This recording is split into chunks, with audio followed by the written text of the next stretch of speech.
Hi, and welcome to, or back to, my channel. I'm Kit, and here we talk about the harmful beliefs and ideas that come from religion, red pill, and so on. And today we're discussing the clash between red pillars and tradcons, though I suppose Matt Walsh considers himself more of a theocratic fascist, which really isn't any better. Matt Walsh is a political commentator with his own show on the Daily Wire network, and that's pretty much all there is to be said about him. He toes the tradcon line, and recently tradcons have been tussling with just pearly things, which is probably how we ended up with this video. The red pill view on marriage is just as toxic as feminism. I'm sure he's going to give us some drivel about how red pillars are women bad and feminism is man bad, but let's listen. And before we get into it, I would like to note that I don't know Matt, and these are my thoughts and opinions. That being said, thank you for joining me, and I would like to give extra thanks to my patrons. We open with Matt informing us that he's spent a lot of his career defending marriage, and he defends it because it's the bedrock of civilization, and it's under constant attack. Per Matt, these attacks are from the left, and, increasingly, from certain noisy segments of the right. I'm glad they're finally admitting that red pill and its offspring are right-wing. Anyway, Matt goes on to discuss these red pill influencers, and of course, these influencers, many of whom consider themselves a part of the so-called red pill movement, pretend to despise feminists and yet have essentially arrived at the same conclusion as feminists, which is that we should give up on the family. The two sides hate marriage almost as much as they hate each other. I really love it when people who are anti-feminist try to tell us what feminism is about. And he knows he's wrong. This is just red meat for his audience. Also, I would be willing to bet more red pillars are aware of feminism than the other way around, though Pearl is certainly doing her best to change that. Speaking of Pearl, Matt notes that she's gathered a relatively large following on various platforms. She's in her mid-20s, single and childless, and yet full of opinions about modern marriage and family life. That might be the most truth that Matt has ever strung together. Apparently, what brought about this video was that Pearl has spent the past few days complaining about tradcons, and suddenly it makes sense. I saw her get into it with tradcon women over the summer, but both Ben Shapiro and Matt Walsh posted videos about her in the same week at the end of September, and this is why. Because she was complaining about them and they felt compelled to respond.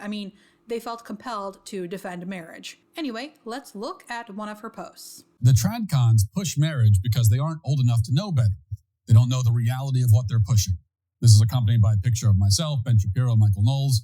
We aren't old enough to know better and don't know the reality of what we're pushing, yet a woman who is younger than us and single does know better and does understand this reality. You know, I think he's actually upset. Ordinarily, the Matt Walsh videos I see, he's mocking, smug, but here he seems very serious. Pearl struck a nerve, and he doesn't seem to realize that it doesn't matter to her fans that she's not married and has no kids. She's just there to reinforce what they already believe to be true, that women are evil, lying harlots who will steal a man's soul and money without a care in the world, and we do it through marriage. And that is what led Pearl to proclaim that marriage is a terrible deal for men, and she goes on to explain, would you ever sign a contract that fails 75% of the time, where your business partner is paid to break the contract? Why would you encourage men to sign that contract until the terms are fixed? Pearl is responding to Jeremy Bourne in that one, and I must say, her insistence on telling married people older than herself that she knows their wives better than they do and they'll regret their marriage does seem trollish. Anyway, Matt notes we might be surprised to hear that 75% of marriages fail when most people use 50% as the figure, and to my shock and surprise, he actually calls her out. I was wondering where that number came from, so I scrolled down and I saw something that she reposted from an alleged lawyer who said this, quote, "It's not 50-50, that only accounts for divorces. Another 25% on the negative side for miserable men trapped in cheaper to keep her marriages, unwilling to risk financial destruction and loss of their children. 75% chance of a devastatingly bad outcome is just a bad plan. No sane person would enter into a commercial contract on such terms." Look at him, researching things. If only he would do that on a regular basis. Anyway, Matt says he asked about the stat but received no response, which doesn't surprise me. Following this, Pearl posted a picture of Pierce Brosnan. Pearl later tweeted a picture of Pierce Brosnan with his wife of 20 years, and she questioned whether the marriage counts as successful since Brosnan's wife has put on some weight at the age of 60. Matt observes that, apparently, even if a marriage is happy, they still might fall into that 75% failure rate because both parties haven't remained in supermodel condition into their 60s. He notes that this debate brought out the marriage skeptical crowd on the right, and I'm baffled as to why someone would debate the happiness of someone else's marriage in general, but also of people they don't even know. But, well, I was going to say weirdness aside, but actually it just gets weirder. A bunch of these red pill influencers decided to hop on an emergency Zoom call and spend 2 hours talking about me and the rest of the Daily Wire crew and our reckless promotion of society's most fundamental institution. Imagine calling an emergency meeting to discuss marriage, and not even your own, but a stranger's. That's a whole new level of strange. Anyway, Matt shares a clip from the call. I think marriage can be successful, of course. It's just not something that's as scalable as we as a society are trying to pretend it is. Marriage is, and I've said this 100 times and I'll say it 100 more, marriage is like the lottery. You are probably not going to win.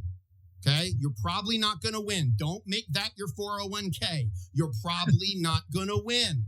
But if you win, what you win is so great that I don't blame you for buying a ticket and trying. I personally don't buy lottery tickets. But when somebody says, yeah, I played the lottery, hey man, somebody's got to win.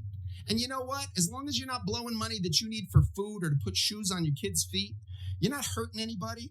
Go out, give it a try. So I always tell people, listen, marriage, when it works, when you have somebody who's married 20 plus years and they're still crazy about each other, that is the exception, not the rule. But when you do it, it's phenomenal. It's phenomenal. So why not buy the ticket, take the ride, but have a prenup? Wear a seatbelt, guys. You can be a safe driver, but wear a seatbelt. Apparently, the speaker is a divorce lawyer, and the clip shows the other people in the call. I am both amused and confused that 10 men had the, hey, and yo, baby, we can't nuzzle the books. That's what the microphone is standing on. Anyway, I am both amused and confused that 10 men had the time and the desire to talk about tradcons and marriage. I also recognize no one except Rollo Tomasi and his sidekick, Rhiannon Stone, and Rollo is married. That makes me wonder how many of these men are married themselves, but back to Matt. He notes that comparing the lottery, where almost everyone loses, to marriage is a perfect summation of how this group views marriage. He also notes that it's a bleak view, but it's also nonsense. Per Matt, the idea that marriage isn't scalable is ridiculous because marriage has been the bedrock of society since time immemorial. I'm going to need a source for that, and this is also a good reminder that tradcon or red pill, these folks play fast and loose with facts. We move on to divorce stats, and Matt says there's no evidence that having a happy marriage is as likely as winning the lottery, and that 50% of marriages ending in divorce is bogus. And you know it's bogus because people have been claiming that 50% of marriages end in divorce since he was a kid, and that would mean divorce rates are static. We know divorce rates have gone down, and it's hard to actually tell, but using census data, about 35% of adults who have been married have divorced. So Matt can research, he can detect BS, he can think critically, he just prefers not to most of the time when it furthers his agenda. Okay.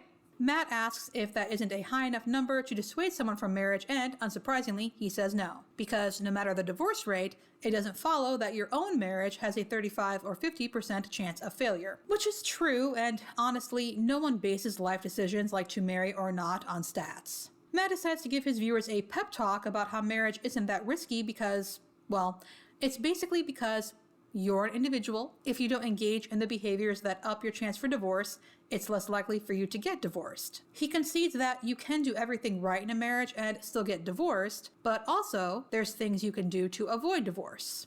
Obvious things. Like you can marry someone who shares your same fundamental values. Not everyone does that. In fact, a lot of people don't. A lot of people go into marriages knowing ahead of time that they're marrying someone who doesn't share their fundamental values. And that, everyone, will give you a higher risk for divorce. But you can do other things. Like you can state from the outset that you both in principle don't believe in divorce and won't consider it as a viable option for solving any marital difficulties you may experience down the line. You can have a strong and shared faith. You can establish from the beginning a habit of honest communication. You can make time for each other. You can continue to date, even or especially as your lives get busier. You start having kids and so on. You can make a strong effort to be patient with and grateful to each other. You can take care of your body and your appearance.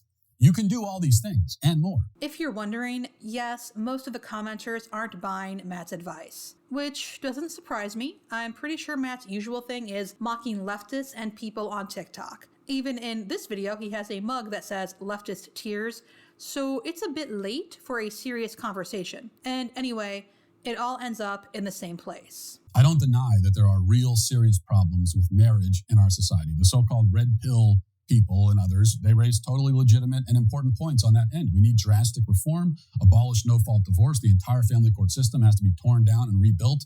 The system is stacked against men in many ways that are extremely unfair and have ruined countless lives. If I recall correctly, Ben Shapiro also went here in his video, and I have so much to say. Have they thought about what it would be like to be stuck in a marriage you can't leave if no-fault divorce was no longer allowed? Have they considered the consequences of that? Yes, there are people who divorce because of what these folks would consider frivolous reasons, but that's still preferable than sticking out a marriage because the law demands. And as for family court, Ben played a clip of Pearl saying that 90% of custody cases go to the mother, which would lead people to believe that 90% of custody cases go in front of a judge who awards custody to the mother. But the 90% is actually the couple deciding custody between themselves. Custody still mostly goes to the mother, but it's not a question of what's wrong with the court. It's a question of, why don't men ask for custody more often? Is it because they have no faith in their parenting abilities? Is it because they think their kids need their mother more? Is it because they simply don't want it? All these folks know the issues, but they fit the reason and the fix to suit their own narrative, not what's actually true.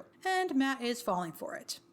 Also, this systemic problem. So divorce and child custody are systemic problems, but racism and sexism aren't?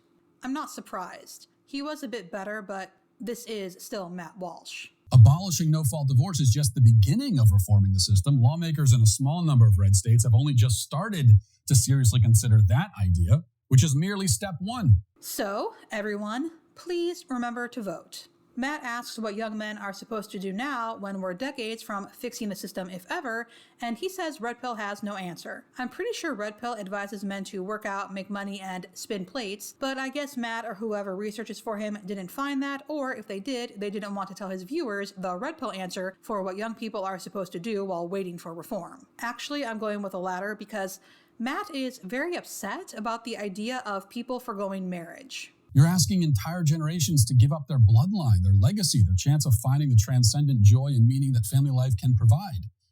You're asking them to give up on themselves and on civilization itself. Perhaps someone should tell Matt that red pillars have a low opinion of people in general. Men are just there to make money and have a good time.